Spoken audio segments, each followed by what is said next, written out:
Bandung, Jawa Barat, sekitaran tahun 2001. Di jalanan tampak kala itu beberapa kendaraan mulai terlihat berlalu lalang. Udara dingin khas kota kembang menyelimuti siapapun yang beraktivitas di pagi hari itu. Tak terkecuali Teh Neneng. Ya, seorang wanita tangguh yang sedang bersiap-siap untuk pergi berangkat bekerja di sebuah pabrik. Teteh berangkat kerja dulu ya. Ingat, kalian semua jangan nakal, jangan gangguin bapak. Dan kalau main, jangan jauh-jauh, ujar Neneng kepada adik-adiknya kala itu. Setelah berkata demikian, Neneng pun lalu pergi ke pabrik untuk mengisi shift pagi. Adik-adiknya di rumah menemani sang ayah yang sedang terbaring sakit. Ibu Neneng pun juga sedari tadi sudah berangkat kerja untuk menjadi tukang masak di sebuah restoran kecil. Dan malam harinya, sang ibu masih harus berjualan kue untuk memenuhi kebutuhan 9 anaknya dan juga suaminya yang sakit. Untungnya, Neneng mau membantunya dalam hal mencari nafkah. Kenapa ya Neneng bisa sakit keras dan kondisinya kini sangat mengenaskan? Ya, ayah Neneng jatuh sakit karena dulu semasa mudanya yang berantakan. Ayah Neneng bernama Pak Wawan. Di masa muda Pak Wawan dihabiskan di jalanan untuk bertarung satu lawan satu, mabuk-mabukan, dan juga ikut berperang antar geng. Ketika muda, Pak Wawan ini menetap di Jakarta. Baru setelah ia tua dan jatuh sakit, ia pun kembali ke Bandung. Tak terhitung berapa banyak pertempuran yang sudah dilalui oleh Wawan hingga luka-lukanya pun terlihat menumpuk di masa tuanya. Dan dari sekian banyak luka itu, luka pertama yang didapatkan Wawan ia dapati dari sebuah pertarungan di sebuah pasar yang berada di Jakarta pada tahun 1983. Kala itu Wawan berebut lahan parkir. "Hei kalian, ini semua lahanku, pergi atau aku habisi," ujar Wawan kala itu sambil mengacungkan sebilah golok. Wawan, sok jagoan. Ayo, kita duel. Kita buktikan siapa yang lebih hebat antara kita. Tantang sang musuh. Wawan pun lalu melompat ke arah musuh itu lalu menyabetkan goloknya. Si musuh berkelit dan lanjut membalas Wawan dengan golok miliknya. Wawan pun dengan santai menangkis golok tersebut. Memutar badannya lalu ia menendang lawannya. Satu tendangan berhasil mendarat telak di dada musuh. Lalu si musuh ini tidak terluka.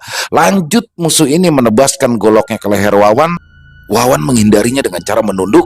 Lalu Wawan di sini menebas tangan sang musuh. Ia mengira urat nadi musuhnya itu sudah putus. Ternyata musuh Wawan ini kebal. Ya, golok Wawan terpental, tapi Wawan masih percaya diri. Ia pun juga kebal bacok sama seperti musuhnya. Akhirnya Wawan pun mengeluarkan sebilah pisau belati yang ia simpan di pinggang. Lalu kembali ia menyerang musuhnya. Kali ini Wawan mengincar mata dan mulut si musuh. Mereka berdua pun lanjut berduel dengan sengit sampai-sampai orang yang menyaksikan ngeri melihat duel itu. Ya, duel di antara dua preman yang terkenal kebal senjata tajam itu. Wawan di sini berguling lalu berhasil menggores bibir musuhnya. Walau hanya tergores sedikit, musuhnya itu merasa aman. Luka itu membuat musuhnya sangat marah. Kemudian ia membacakan mantra-mantra lalu ditiupkan ke golok miliknya. Tak mau kalah, Wawan pun juga membaca mantra-mantra lalu ditiupkan ke belati miliknya. Dua preman bengis itu kini sudah mengisi kekuatan di senjata masing-masing. Hanya tinggal menunggu waktu saja akan ada darah yang mengucur karena ilmu kebal bisa ditembus. Wawan pun kembali melompat dan langsung menyerang. Si musuh yang kala itu terlalu percaya diri pun langsung menyabetkan goloknya tanpa menghindar. Namun golok tersebut dapat ditangkis oleh Wawan walaupun ada sedikit goresan darah.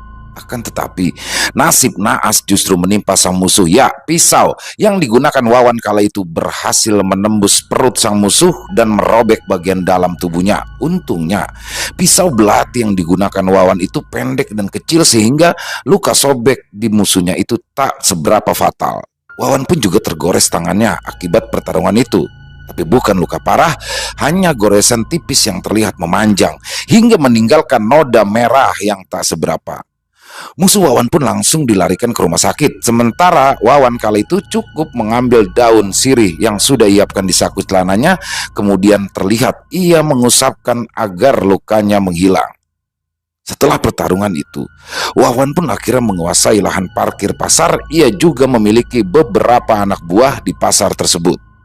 Beberapa orang yang mengerti akan hal mistis yang ditemui Wawan, mereka selalu melihat ada satu makhluk yang selalu berada di samping Wawan. Namun Wawan hanya tersenyum. Sudah, tidak usah banyak bicara. Ini adalah bekalku untuk menghadapi musuh-musuhku, ujar Wawan.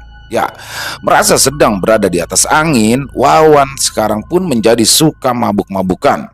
Setiap malam setelah mendapat uang setoran parkir, Wawan selalu membelikannya minuman keras. Ya, Wawan lupa jika ilmu yang berada di dalam tubuhnya itu adalah ilmu kebal bacok, bukan ilmu kebal alkohol. Perlahan-lahan, alkohol yang setiap hari diminum oleh Wawan pun mulai menggerogoti tubuhnya. Tapi karena kala itu ia masih muda, Wawan tidak terasa akan dampaknya. Ia tidak peduli dan tetap hanyut dalam kenikmatan semu dari alkohol. Beberapa anak buah Wawan pun sudah coba mengingatkan bosnya itu agar tidak terlalu sering mengkonsumsi minuman keras, karena selain merusak tubuh, uang Wawan juga lebih sering habis untuk membeli alkohol daripada untuk membeli makanan. Maklum, dulu uang parkir itu sangat sedikit karena dulu kendaraan masih sangat jarang. Banyak yang memilih naik beca ataupun jalan kaki ke pasar. Akan tetapi Wawan tak menggubris hal itu. Dengan sombongnya, Wawan pun mengatakan ke mereka jika alkohol sekalipun tidak mungkin bisa membuatnya celaka. Malahan, ia pun mengajak anak buahnya untuk ikut enjoy minum-minum bersamanya.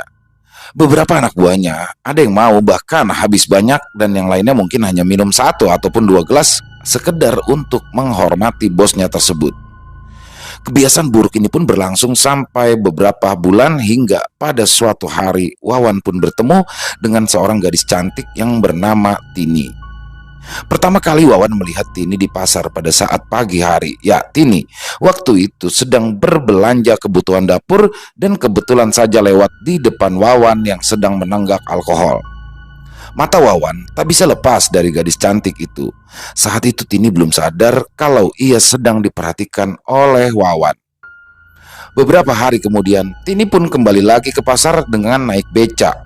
Wawan yang terpesona pun terus memandangi wajah cantik Tini. Kini Wawan menyembunyikan botol alkohol miliknya agar ia tak dicap sebagai pemabuk. Namun Tini pun rupanya belum sadar kalau Wawan ini terus memperhatikannya. Wawan pun belum berani untuk menyapa Tini. Ia hanya melihat Tini dari kejauhan sampai akhirnya pada hari berikutnya barulah Wawan berani untuk menyapa Tini dan mengajaknya berkenalan. Saat pertama kali disapa, lalu diajak untuk berkenalan, bukannya senang, kala itu Tini malah ketakutan dan menangis. Maaf bang, jangan sakiti saya bang. Saya nggak ada salah apa-apa. Saya juga nggak bawa uang banyak. Ini hanya ada sisa uang untuk belanja. Ini buat abang, tapi tolong jangan sakiti Tini, ujar Tini sambil menangis. Karena panik, Wawan pun lalu berkata, tidak. Saya tidak mau memalak. Saya hanya ingin berkenalan, ujar Wawan sambil menyodorkan tangannya. Tini bukannya bertambah tenang, justru ia malah semakin menjadi-jadi tangisnya sampai akhirnya beberapa orang yang melihatnya. Karena kasihan, Wawan pun akhirnya pergi dari tempat itu sambil menahan rasa malu. Wawan kala itu berpikir, apakah karena tubuh kekarnya dan kebiasaannya meminum alkohol itulah yang membuatnya ia ditakuti? Akhirnya, keesokan harinya Wawan pun berniat untuk berhenti minum alkohol agar bisa diterima Tini. Dalam usaha mendapatkan Tini, ternyata di sini Wawan tidak hanya mengubah kebiasaan buruknya minum alkohol. Dalam usahanya mendapatkan Tini, ternyata di sini Wawan tidak hanya mengubah kebiasaan buruknya, ia pun juga semakin ramah pada para pengunjung pasar, dan tak jarang juga ia membawakan barang-barang belanjaan pembeli sampai ke angkot ataupun beca. Tak sampai di situ, Wawan menggunakan ilmu pelet untuk mempermudah dirinya yang sedang melakukan pendekatan dengan Tini. Ya, untuk mendapatkan ilmu pelet tersebut, Wawan pun harus menjalankan puasa hingga 7 hari lamanya. Pada saat jam makan, Wawan juga hanya diperbolehkan mengkonsumsi nasi putih dan air putih saja. Dan pada saat hari ketujuh atau hari terakhir, Wawan pun harus berendam di sungai yang ada di sekitaran tempat ia tinggal. Hari pertama puasa, Wawan sudah mendapatkan gangguan gaib. Ya, sekitar jam 1 malam, tiba-tiba saja lampu di kontrakannya berkedip beberapa kali. Wawan mengira jika lampu kamar kontrakan itu sudah lama dan harus diganti. Wawan sendiri belum tidur karena ia biasa baru tidur sekitar jam 2 malam. Setelah lampu kamarnya berkedip, ia melihat kala itu ada sosok bayangan tinggi besar melintas di jendela kamarnya. Awalnya ia mengira jika itu adalah khodam ilmu kebal miliknya, soalnya ia biasa berkomunikasi dengan khodam itu. Tapi ketika ia panggil, bayangan hitam itu menghilang begitu saja. Dan saat sekitar jam 2:30 malam, kembali pun ada kejadian aneh. Ya, kali ini kasur yang ia gunakan untuk tidur terangkat dengan sendirinya. Wawan sempat panik karena ia dan kasurnya sempat melayang beberapa menit hingga hampir menyentuh plafon rumah. Namun, Wawan pun segera menguasai diri dan berkata, Boleh kamu main dan iseng di sini, tapi tolong jangan seperti ini. Kalau kau angkat orang beserta kasurnya, ya nanti orangnya bisa celaka," kata Wawan sambil tetap berusaha tenang. Padahal kala itu pikiran dan hati Wawan sudah mulai panik. Perlahan-lahan kasur Wawan turun dengan sendirinya dan Wawan pun bisa bernafas lega. Setelah kejadian itu, Wawan memutuskan untuk tidur saja agar tidak lagi mendapati kejadian mistis seperti itu. Tapi nampaknya kejadian mistis itu terus berulang sampai dengan Wawan menyelesaikan puasanya. Hari kedua terjadi sekitar jam 9 malam. Saat itu Wawan lapar dan ingin makan nasi, karena tadi ia hanya minum air putih saja dan belum makan. Saat ia ingin mengambil nasi yang sudah ia beli di warung tadi, tiba-tiba ia mencium bau aneh.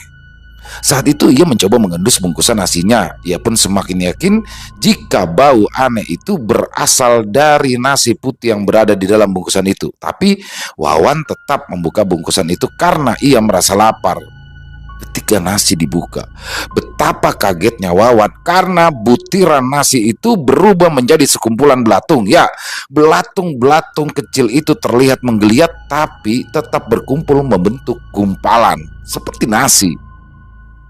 Pada awalnya Wawan ragu untuk menyendok nasi tersebut.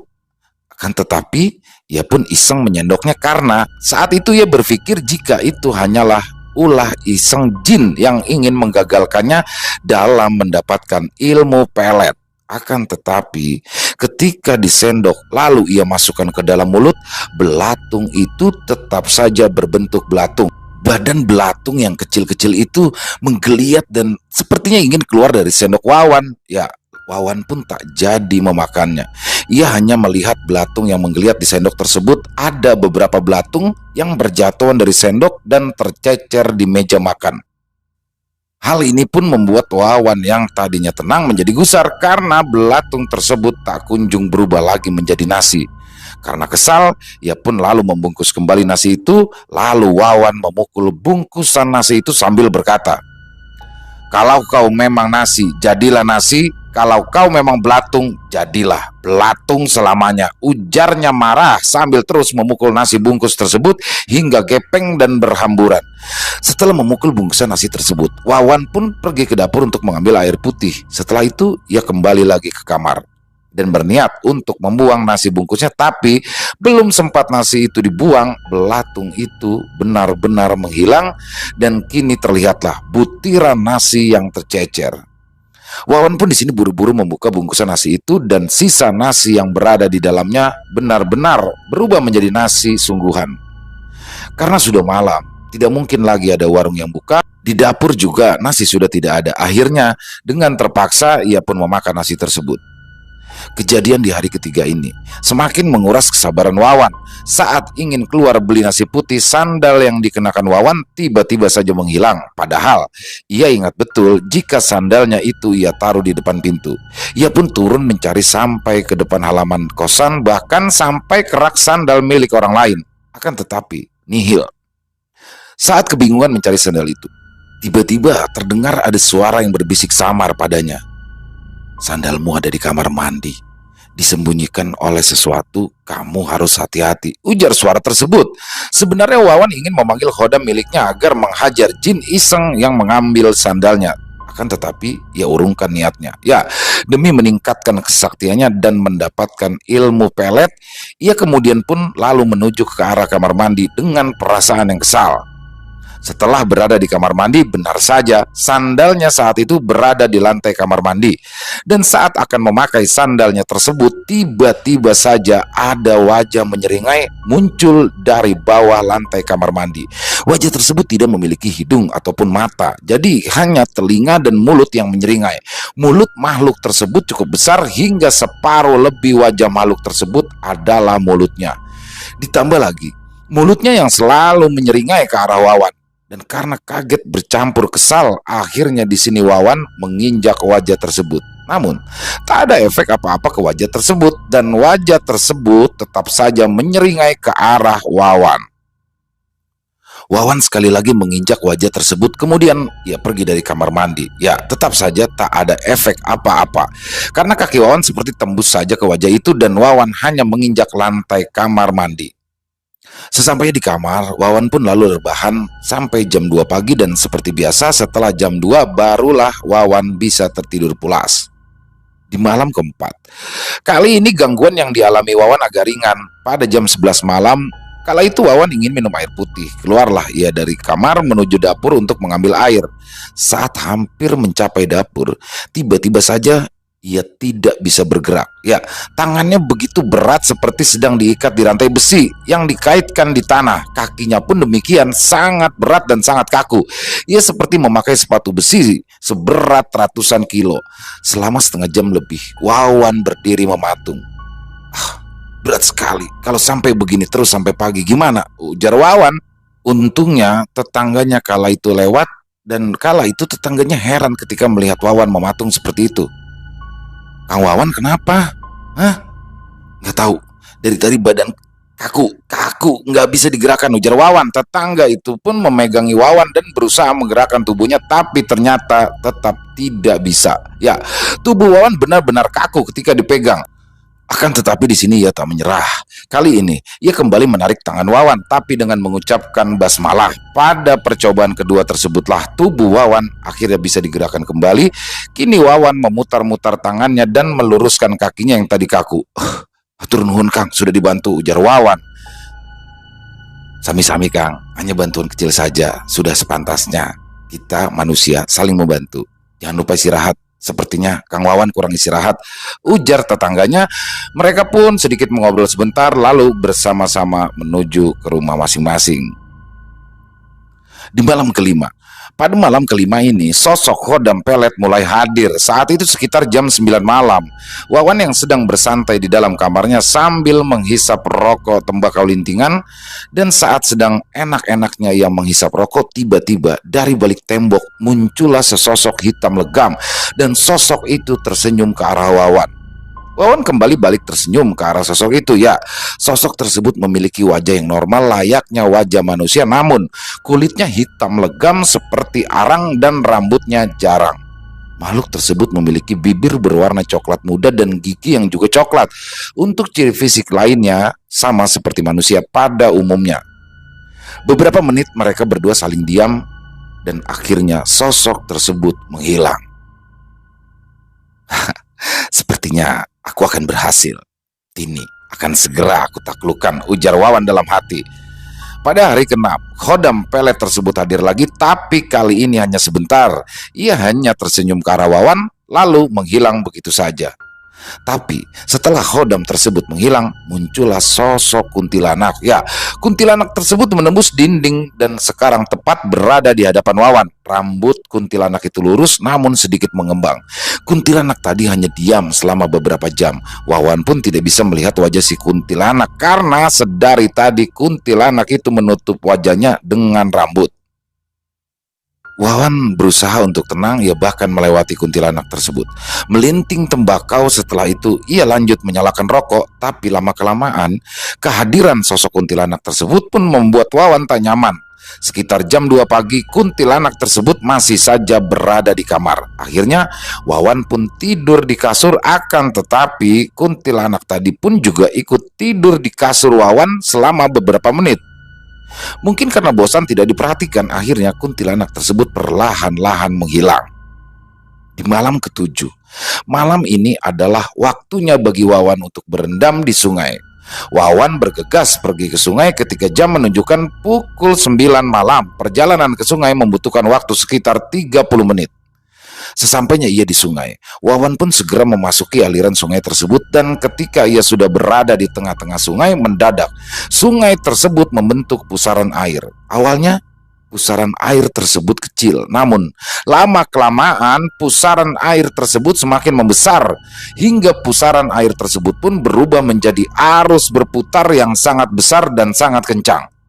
Wawan segera berenang menjauhi pusaran air tersebut, lalu dengan cepat ia menyelam, lalu membacakan mantra untuk menyempurnakan ilmu peletnya. Walaupun belum tepat jam 12 malam, ia terpaksa membaca mantra ajian pelet tersebut.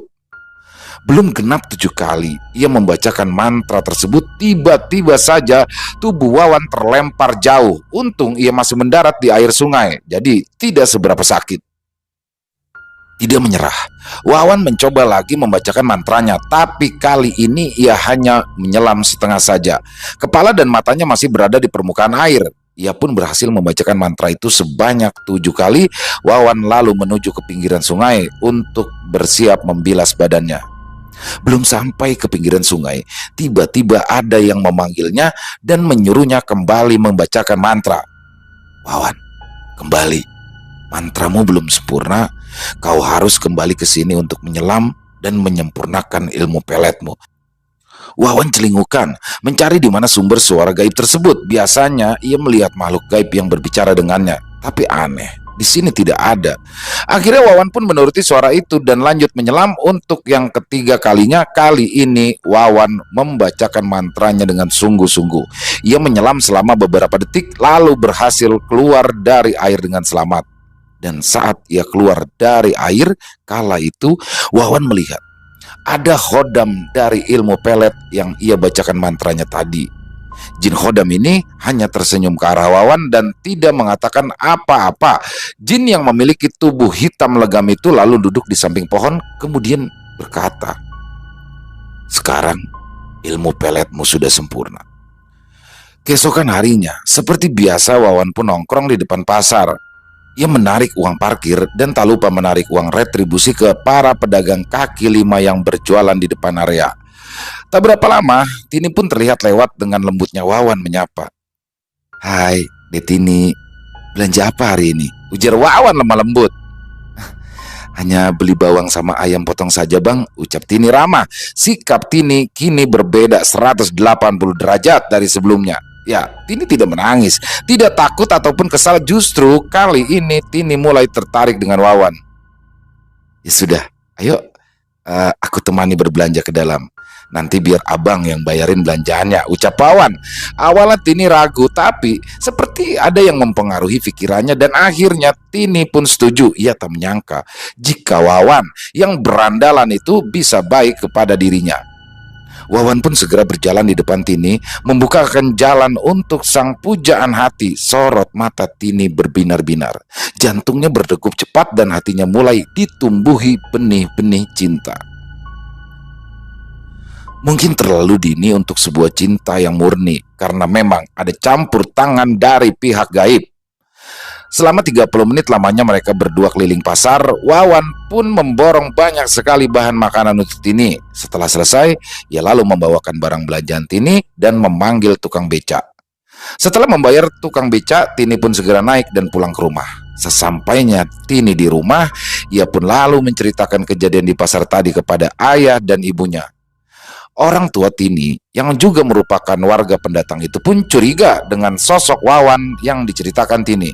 Mereka pun lalu mewanti-wanti Tini agar selalu waspada. Tapi di sini Tini meyakinkan ke orang tuanya bahwa Wawan adalah orang baik. Dan sejak hari itu, mereka berdua pun mulai surat-suratan melepas rindu melalui majas dan kata-kata yang tanpa batas di selembar kertas. Kalimat-kalimat indah dituliskan dalam suasana nyaman dengan sedikit bumbu rayuan yang menambah kesenangan. Walaupun cinta Tini hanyalah rekayasa dari makhluk durjana, namun cinta Wawan nyata. Setelah beberapa bulan surat-suratan, kini Wawan pun memberanikan dirinya untuk datang ke rumah Tini. Orang tua Tini pun kala itu menyambut Wawan dengan baik. Wawan menjalankan semua rencananya dengan mulus.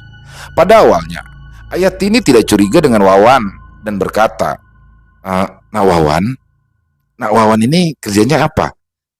Ada yang bilang loh, katanya Nak Wawan ini preman. Soalnya saya dengar-dengar Nak Wawan ini adalah preman pasar yang bengis, ujar ayah Tini mencoba untuk menginterogasi. Wawan pun di sini tidak segera menjawab.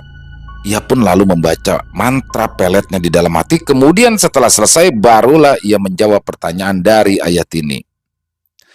Jadi begini Pak, saya ini asli Bandung. Saya di sini hanya seorang perantau. Saya bukan preman. Saya hanya tukang parkir biasa dan saya tetap rajin bekerja. Dan setiap pembeli yang bertemu saya akan membawakan belanjaannya secara gratis. Tapi kalau ada yang memberikan, ya saya terima. Saya juga punya sambilan berjualan kue. Jadi soal rumor saya sebagai preman pasar bengis itu sangat salah. Saya di pasar hanya membela diri. Maklum Pak, jalanan keras, dan semoga Bapak bisa mengerti dan memahami kondisi saya, ujar Wawan. Ya entah karena percaya dengan omongan Wawan atau karena pengaruh gaib dari pelet tersebut, ayah Tini pun hanya manggut-manggut saja. Orang tua Tini pun segera memberikan restu untuk Wawan dan Tini agar segera menikah. Ternyata manjur juga pelet yang aku gunakan. Tidak hanya gadis pujaanku saja yang berhasil aku dapatkan, tapi juga simpati orang-orang termasuk orang tua Tini, ujar Wawan ketika sedang termenung sendirian di kamar. Ya, pelet yang digunakan oleh Wawan bukan hanya berfungsi untuk menarik lawan jenis saja, tapi juga berfungsi untuk menarik simpati orang. Pelet dengan tipe seperti ini merupakan pelet tipe tertinggi. Beberapa bulan setelah pendekatan, Wawan pun melamar Tini. Orang tua Wawan dari Bandung pun datang untuk menyatakan kesungguhannya. 1 bulan setelah lamaran, mereka pun akhirnya menikah. Wawan juga kini mulai berjualan kue keliling dibantu dengan Tini. Tarif parkir di area kekuasaan Wawan pun diturunkan. Anak buah Wawan yang tadinya hanya memalak, kini ia ajak untuk berjualan kue dan berjualan baju. Tapi di setiap bulan, pedagang di area luar atau area parkir ya masih wajib menyetorkan uang keamanan ke Wawan. Namun, kini jumlahnya dibatasi atau dikurangi oleh Wawan sendiri, tujuannya agar tidak memberatkan para pedagang. Ia pun juga kerap kali membantu para pembeli di pasar apabila ada yang merasa berat membawa belanjaan. Ia pun membantu dengan sukarela dan justru malah banyak yang memberikannya uang tip.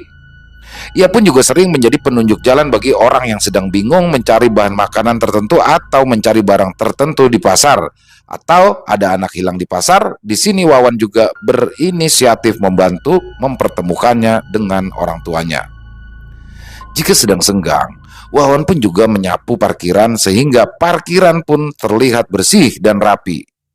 Wawan kini berubah menjadi ramah pada setiap warga dan pengunjung pasar. Akan tetapi, ia akan tetap bengis bila ia harus memperebutkan wilayah, karena Wawan yang tadinya benalu tak tahu malu kini berubah menjadi ramah dan suka membantu pasar kecil daerah kekuasaan Wawan. Selama 6 tahun Wawan berkuasa, kini menjadi makmur dan banyak pembeli yang berdatangan dari luar daerah. Wawan dan Tini pun kini juga semakin makmur dan jaya.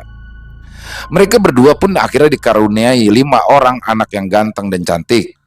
Akan tetapi, ya, harta haram akan dimakan lagi oleh setan. Hal ini pun juga berlaku bagi Wawan karena ketika sudah memiliki banyak uang, Wawan pun mulai kumat lagi mengkonsumsi alkohol.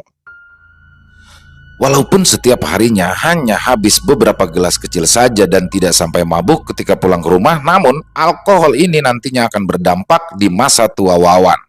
Karena pasar kekuasaan Wawan yang dulunya kecil, kotor, kini menjadi bersih dan makmur, maka banyaklah preman-preman yang tertarik untuk datang mengalahkan Wawan dan merebut pasar tersebut. Orang pertama yang datang menantang Wawan untuk berperang adalah kelompok preman dari jaket hitam yang pemimpinnya bernama Bang Mudrik. Ya, Bang Mudrik ini sebelum berperang ia menantang Wawan untuk fight 1 lawan 1. Pertama-tama ia mengirim anak buahnya untuk menemui Wawan. Anak buahnya itu pun memberitahu Wawan tentang informasi di mana tempat berduel dan dengan siapa Wawan akan berduel. Hari yang disepakati pun tiba. Wawan pun datang di sebuah lahan luas yang kosong. Jam menunjukkan pukul 10 malam, di mana suasana kala itu sudah sepi. Mudrik menyeringai.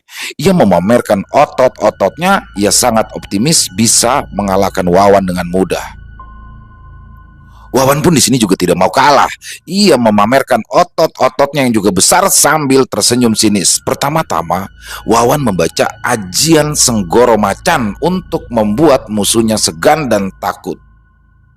Ingsun amatak aji, ajiku Senggoro Macan, ucap Wawan. Sisa bacaan mantranya ia baca di dalam hati, namun sang lawan juga rupanya membaca tipe mantra sejenis. Tak kurang akal, Wawan lalu membaca mantra ajian Lembu Sekilan. Ingsun amatak aji, ajiku sang lembu sekilan. Setelah mengucapkan mantra itu, Wawan melompat dan menyabetkan goloknya. Mudrik dapat menghindar. Lalu ia membalas menyabet tubuh Wawan berkali-kali, namun Wawan santai. Tubuhnya kini sudah seperti perisai besi. Ia ganti menebas tubuh Mudrik dan Mudrik juga rupanya di sini kebal.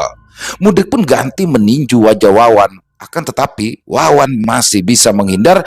Pertarungan mereka benar-benar sengit hingga berlangsung 2 jam lamanya. Karena sama-sama sudah kelelahan, mereka berdua pun lalu mengeluarkan sebuah daun kelor dan daun bidara dari saku celana mereka masing-masing. Di sini mereka lalu mengoleskannya ke golok mereka. Ya, ini pertanda akan ada kulit yang tergores dan akan ada darah yang menetes. Karena kedua daun itu merupakan penawar atau penghilang ilmu kebal. Wawan pun di sini mulai menyabetkan goloknya, tapi Mudrik berkelit dan balik menyerang. Mudrik yang menyasar pada dada Wawan pun berhasil menggoreskan dada Wawan walau tipis. Darah mulai menetes, tapi tak dirasakan oleh Wawan. Wawan kembali melompat menyasar leher Mudrik dan Mudrik pun berhasil berkelit lalu berputar menyamping. Ia berhasil menggores perut kiri Wawan sebanyak 2 kali. Namun di sini Wawan belum menyerah. Dengan cepat Wawan pun menebas tangan Mudrik yang kala itu hendak menyerangnya, dan karena lengah sabetan golok tersebut berhasil mengiris daging tangan Mudrik. Darah segar mengucur deras. Mudrik pun lemas. Wawan pun segera menendang Mudrik agar golok di tangannya terlepas. Karena tak tega, di sini Wawan segera merobek kaosnya lalu membalutkannya ke tangan lawannya itu. Prinsip Wawan adalah jangan sampai ia membunuh. Ia pun lalu memanggil anak buah Mudrik untuk kemudian membawa pimpinannya itu ke rumah sakit. Wawan sendiri tidak ikut. Wawan pun pulang untuk bisa segera istirahat di rumah. Beberapa hari kemudian, geng jaket hitam ini menantang Wawan lagi untuk kembali berduel. Akan tetapi, kali ini duelnya tidak 1 lawan 1, tapi 10 orang dari geng jaket hitam akan melawan Wawan sendirian. Di sini Wawan tetap menyanggupi hal itu, tapi dengan satu syarat. Setelah geng jaket hitam kalah, maka mereka pun tidak boleh lagi datang ke pasar ini lagi. Karena yakin akan menang dan bisa merebut pasar, geng jaket hitam itu pun menyetujui persyaratan itu. Malam harinya, mereka pun berangkat untuk kembali berduel. Di sebuah lapangan yang luas, mereka siap. Tak usah menunggu lama. Wawan lalu melompat ke kerumunan musuh dan membabat mereka satu persatu. Lompatan Wawan sangat tinggi, hampir seperti orang yang terbang. Entah ajian apalagi yang digunakan oleh Wawan, tapi berkat lompatan yang jauh dan tubuhnya yang bisa ringan seolah terbang, Wawan pun dengan leluasa membabat habis musuh-musuhnya tersebut.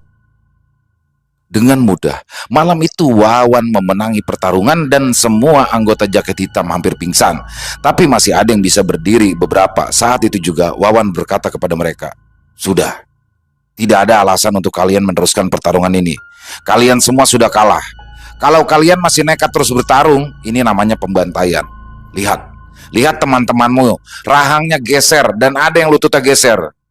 Bawa ke rumah sakit," ucap Wawan sembari pergi meninggalkan mereka. Awalnya ada 1 orang yang masih mau terus bertarung, tapi dicegah oleh teman-teman yang lain. Akhirnya mereka semua pun pergi ke rumah sakit, sementara Wawan pulang lalu tidur. Sesampainya di rumah, badan Wawan merasakan sakit yang teramat sangat. Ya, Wawan pun rebahan selama 5 hari di atas kasur.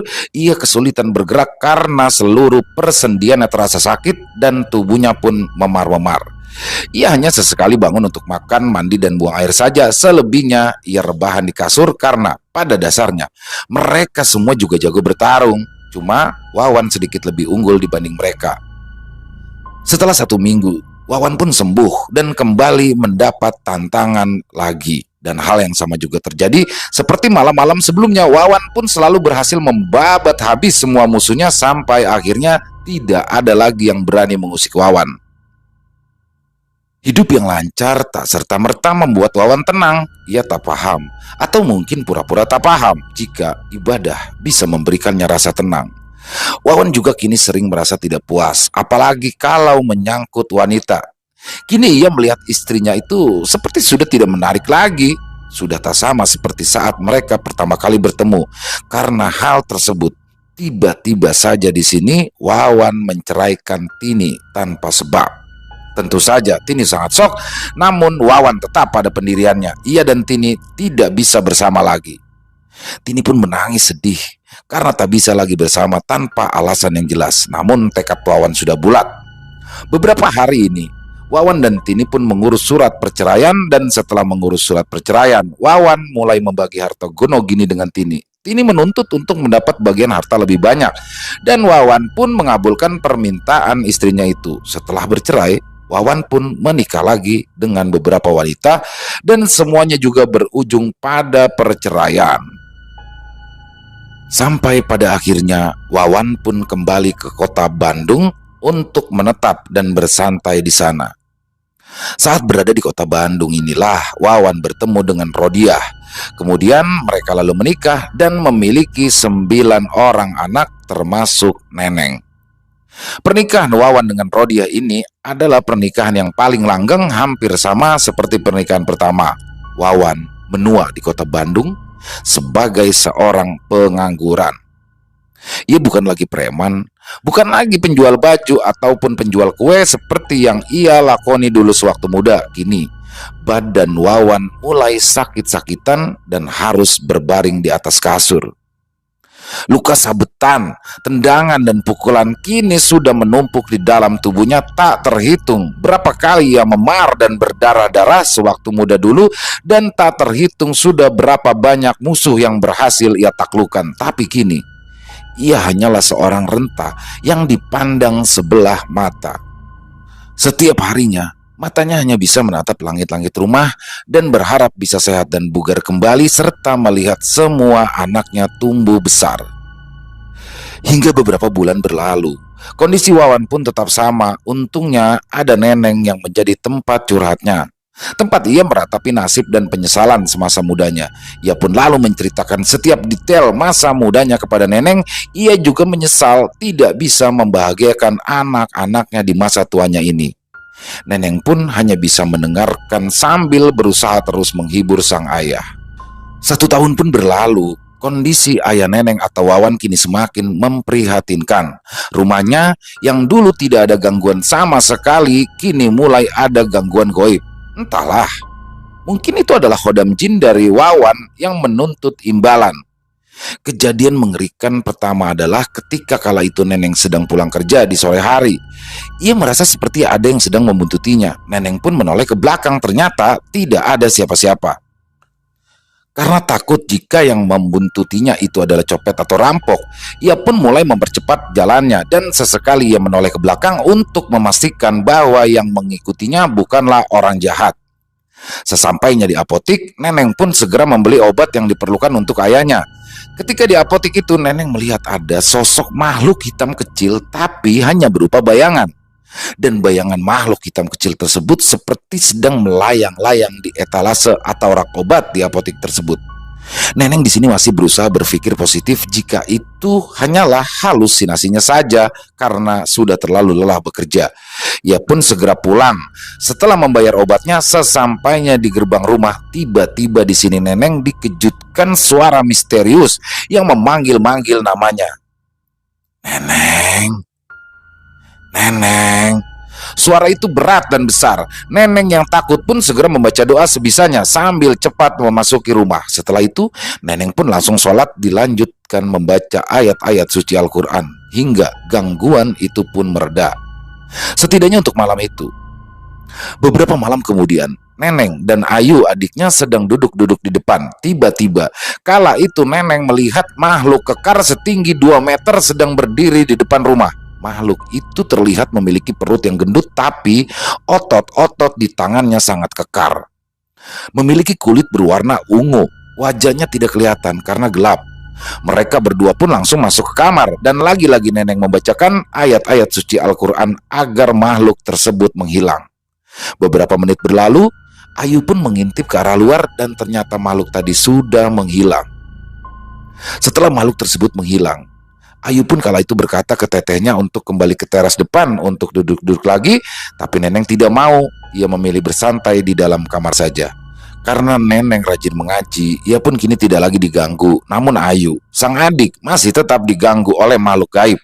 Ayu diganggu pada saat ia mandi. Kala itu, saat Ayu sedang asik mandi, tiba-tiba ada sebuah kain panjang menjulur. Kain itu berwarna coklat gelap. Awalnya ia tak sadar, tapi setelah ia berbalik badan, ia melihat kain coklat itu telah menjulur. Kain itu berbau amis dan sudah agak kusam. Kain coklat itu bergerak naik turun. Awalnya Ayu mengira jika kain coklat itu hanyalah kain biasa untuk tugas adik-adiknya. Ia pun dengan santai mengeringkan badan lalu memakai pakaiannya. Setelah selesai berpakaian, kain coklat itu tiba-tiba saja berubah menjadi sosok macan. Ya, macan itu menggeram dan memperlihatkan gigi-gigi tajamnya. Ayu pun segera keluar kamar mandi dan menutup pintu kamar mandi. Ayu pun berteriak-teriak sejadinya meminta tolong. Neneng yang kala itu mendengar jeritan adiknya pun lalu mendatangi sang adik. "Kenapa? Ada apa?" tanya Neneng. "Itu teh, di kamar mandi ada macan, ada maung," ujar sang adik. Neneng pun lalu segera memeluk adiknya dan mengajaknya pergi ke ruangan tengah. 3 minggu berlalu, kondisi ayah Neneng pun semakin parah. Ia kini semakin menjadi kurus. Beberapa malam ayahnya mengerang-ngerang kesakitan. Ibu Neneng atau Bu Rodia pun merasa kasihan dengan kondisi suaminya itu. Ia pun lalu berinisiatif untuk berkonsultasi ke keluarga besar soal apa yang harus ia lakukan. Kala itu, sepupu atau mamang Neneng menyarankan agar Wawan diberikan air doa atau bahasa lainnya disyariatkan, lalu mamang sendiri nanti akan mencoba memindahkan ilmu yang dimilikinya. Dan nanti Pak Kiai yang bertugas untuk mendoakan ayah Neneng agar penyakitnya cepat diangkat dan siksaannya bisa segera diakhiri. Esok harinya, sang ibu pun menemui Pak Kiai untuk meminta air doa dan air yang akan digunakan untuk mandi suaminya. Di sini Pak Kiai pun tidak langsung memberikan air itu. Beliau diam dulu sejenak, lalu memutar tasbihnya. 40 hari. Tunggu 40 hari, maka penyakit suamimu akan terangkat, ujar Pak Kiai. Setelah itu Pak Kiai pun menyerahkan beberapa botol air untuk mandi dan untuk diminumkan. Mereka pun semua menghitung hari, berharap Wawan bisa sembuh dan beraktivitas seperti sedia kala.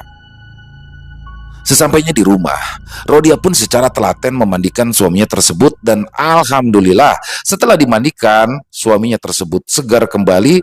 Dia mulai mau makan dan beraktivitas, tapi kalau air untuk mandi dan air untuk minum dari Pak Kiai habis, Wawan kembali kumat. Ya, ia kembali jatuh sakit lagi. Kembali tak mau makan, jadi setiap 2 hari sekali Rodia harus bolak-balik ke Pak Kiai untuk mengambil air. Untungnya di sini Pak Kiai tidak menetapkan tarif. Pada saat hari ke-30, ada perubahan aneh di tubuh Wawan. Ya, jika tidur, kala itu Wawan suka mendengkur. Suara dengkurannya terdengar seperti suara geraman harimau. Neneng kembali. Sebagai anaknya, ia bertanya-tanya ke mamangnya dan bertanya ke Pak Kiai, kira-kira ada apa? Apa yang terjadi dengan ayahnya? Dan mereka semua menjawab, itu semua karena ilmu senggoro macan yang dimiliki sang ayah.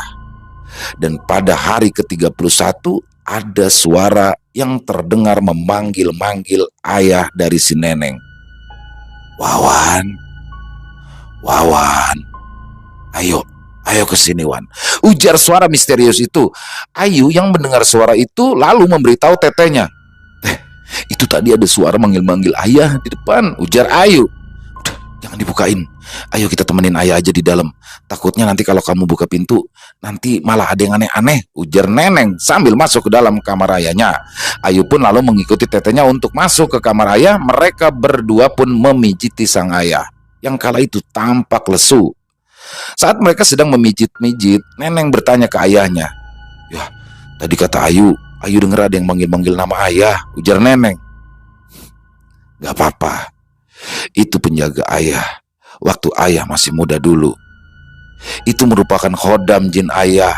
Gak apa-apa, mereka gak akan mengganggu kalian," ujar sang ayah lirih. "Oh iya Neng, maaf. Maafin ayah. Maafin ayah belum bisa menjadi ayah yang baik buat Neneng sama Ayu," ucap sang ayah sambil meneteskan air matanya. "Ayah ngomong apa sih?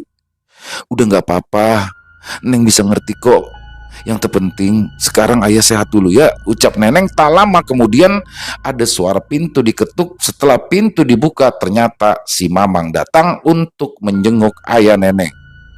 Setelah berbasa-basi sebentar, Mamang pun terlihat membacakan mantra-mantra dan seperti menarik sesuatu dari tubuh Wawan.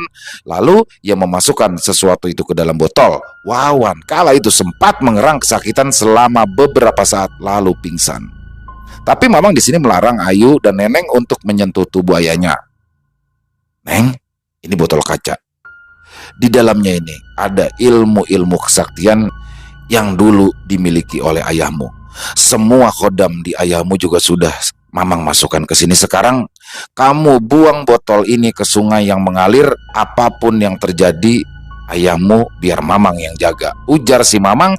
Neneng pun menyanggupi perintah Mamangnya lalu membawa botol tersebut. Tapi belum sampai di sungai, botol tersebut tiba-tiba saja melayang dan biar botol itu pecah. Untung pecahannya tidak mengenai badan Neneng. Karena sudah kepalang tanggung, Neneng pun mengambil pecahan kaca dari botol tersebut dan tetap membuangnya ke sungai. Sesampainya di rumah, Neneng pun menceritakan fenomena botol pecah itu ke Mamangnya, dan si Mamang hanya bilang yang penting sudah dibuang pecahan botolnya itu. Itu saja. Di hari-hari selanjutnya, ayah Neneng pun dirawat oleh saudara-saudaranya karena Neneng bekerja dari pagi sampai sore. Baru setelah sore ia lanjut merawat sang ayah. Ketika giliran Neneng berjaga, kala itu Neneng merasa ketakutan karena sang ayah yang menguap seperti harimau, bukan seperti manusia pada umumnya. Karena merasa kasihan, di sini Neneng pun duduk di samping ayahnya dan mulai membacakan ayat-ayat suci Al-Quran. Setelah selesai membaca Al-Quran, Neneng pun menyimpan Al-Quran miliknya di almari lalu lanjut menemani sang ayah. Hari itu ayah Neneng tidak mengatakan sepatah kata pun. Ia hanya terlihat tersenyum kepada Neneng. 1 jam menunggui ayahnya, Neneng pun bertanya, apakah ayahnya mau buang air ataupun mau makan. Sang ayah di sini hanya menggelengkan kepalanya dengan lemah. Ia hanya berkata, "Ayah nggak pengen apa-apa. Ayah hanya pengen Neneng bahagia," ujarnya. Neneng pun di sini menggandeng tangan ayahnya, lalu ia tersenyum. Entah mengapa malam itu Neneng sangat mengantuk, padahal kala itu belum jam 9 malam, dan Neneng pun tertidur dengan pulas. Tepat jam 2 pagi, Neneng pun terbangun dan ia melihat ayahnya terkulai lemas. Neneng membangunkan sang ayah, tapi di sini ayahnya tidak merespon. Ia pun segera memanggil ibunya dan juga para tetangga yang mungkin sudah ada yang bangun. Ia juga memanggil saudara-saudaranya untuk memanggilkan ambulans, tapi belum sempat ambulans datang, ada tetangga yang mengecek denyut nadi ayah Neneng, dan kala itu ayahnya dinyatakan telah meninggal dunia. Neneng terduduk lemas melihat ayahnya yang meninggal. Tapi mau bagaimana lagi? Tetangganya yang seorang perawat pun juga turut datang pagi itu untuk mengecek. Ternyata memang benar, Wawan atau ayah Neneng telah tutup usia tanggal 2 Juni tahun 2002 jam 2 malam. Wawan berpulang. Neneng pun hanya bisa pasrah. Sekarang tanggung jawabnya adalah merawat dan menafkahi adik-adiknya. Untungnya, Ibu Neneng, Bu Rodia pun masih kuat untuk bekerja. Mereka berdua tetap tegar dan tangguh menghadapi cobaan ini. Di tahun 2023, kini adik-adik Neneng pun sudah mandiri semua, dan begitulah kisah seorang manusia dengan lika-liku yang penuh tanya, kadang diambang keraguan, kadang dihantam kekecewaan, kadang diguyur oleh kebahagiaan. Apapun keadaannya, jangan pernah lupa untuk berdoa dan memohon kepada Sang Pencipta. Tetap menjaga ibadah, karena ibadah adalah dahaga di tengah gurun hingar-bingar dunia. Selesai. Ya, luar biasa kisahnya. Kisah tentang perjalanan seorang mantan preman pasar ya. Dan memang ini di Jakarta ya, karena kejadian awal tahun 80-an itu di Jakarta. Di tahun 80-an itu memang premanisme sedang gencar-gencarnya ya di Jakarta, di kota Jakarta, mungkin di Indonesia ya, terutama Jakarta, karena sampai-sampai pemerintah pada saat itu melakukan Petrus ya, penembak misterius untuk menghabisi para preman. Jadi memang premanisme sedang gencar-gencarnya di tahun itu, dan kejadian seperti yang dikisahkan tadi di kisah barusan itu memang sering kali terjadi di dalam hal perebutan lahan pasar, lahan parkir, apapun lah ya. Jadi memang luar biasa. Skala itu zaman kegelapan lah ya, tidak seperti sekarang orang kemanapun aman ya, dimanapun aman, ada petugas yang berjaga. Kalau dulu tuh benar-benar suram. Jadi beruntunglah kita mungkin yang masih merasakan hidup di zaman sekarang ini, sangat beruntung, terutama para milenial ya, karena waktu itu benar-benar senggol bacok. Ya, jadi itu adalah sepenggal kisah yang mana di sini dikisahkan oleh dari salah satu subscriber Extreme Movie, yaitu Teh Neneng yang ada di Bandung. Sekali lagi, di sini Teh Neneng bukan berarti mengumbar aib dari keluarga, bukan, terutama dari sang ayah, tapi semoga dari kisah ini bisa menjadi pembelajaran untuk kita semua, bahwasanya kegagahan yang dimiliki, kekuatan yang dimiliki, atau apapun, ketampanan, harta yang dimiliki, semua semu. Ketika menua, ketika di usia senja, semua itu hilang. Semua itu hilang, tidak berbekas. Yang ada hanyalah kebaikan yang pernah kita lakukan. Itulah yang akan terus membekas. Jadi jangan pernah merasa dikdaya, jangan pernah merasa terlalu bangga dengan apa yang kita miliki sekarang, karena semua itu sifatnya fana. Aduh, saya jadi kebanyakan ceramah. Tapi sebenarnya saling mengingatkan, terutama ke saya sendiri ya. Jadi sebenarnya ini peringatan juga buat saya sendiri, bahwa semua itu adalah fana, dan jangan pernah membanggakan diri. Seperti betapa gagahnya Wawan ketika muda, tidak ada senjata yang bisa melukainya, tapi di akhir masa tuanya dia terbaring di atas ranjang dalam kondisi yang mengenaskan. Yaitu, terima kasih Teh Neneng, luar biasa. Semoga Teh Neneng tetap diberikan kekuatan, keluarganya pun tetap diliputi kebahagiaan. Karena ya Teh Neneng sosok perempuan yang tegar yang harus menghidupi ke-8 adiknya. Luar biasa Teh Neneng. Sekali lagi terima kasih. Dan buat yang punya komentar lain, silakan bisa tulis di kolom komentar, atau hanya sekedar saling menyapa, silakan. Insya Allah kami akan balas satu persatu. Buat yang suka dengan videonya, bisa diklik tombol jempolnya, tombol like-nya. Buat yang belum subscribe, jangan lupa diklik tombol merah subscribe-nya. Jangan lupa juga lonceng notifikasi dinyalakan, agar teman-teman bisa mendapatkan notifikasi dari konten-konten yang akan kami upload selanjutnya. Dan buat teman-teman yang ingin seperti Teh Neneng ini, yang mau dibacakan kisahnya, dibawakan kisahnya di Extreme Movie maupun Ilo Bercerita, silakan bisa dikirimkan ke nomor telepon 0878 4509 4752. Kami ulangi, 0878 4509 4752. Ya, itu saja. Saya mohon maaf apabila ada kesalahan dalam berkata-kata. Apabila ada kata-kata saya mungkin yang kurang berkenan di hati teman-teman dalam pembawaan kisahnya, saya mohon dibukakan pintu maaf, karena saya hanyalah manusia biasa, tempatnya salah dan dosa. Dan sampai berjumpa lagi di konten-konten kami selanjutnya, yang pasti tidak kalah serunya, yang pasti tidak kalah horornya, masih bersama saya Ilo di Extreme Movie. Salam sehat, sukses selalu untuk kita semua. Amin amin ya robbal alamin. Wassalamualaikum warahmatullahi wabarakatuh.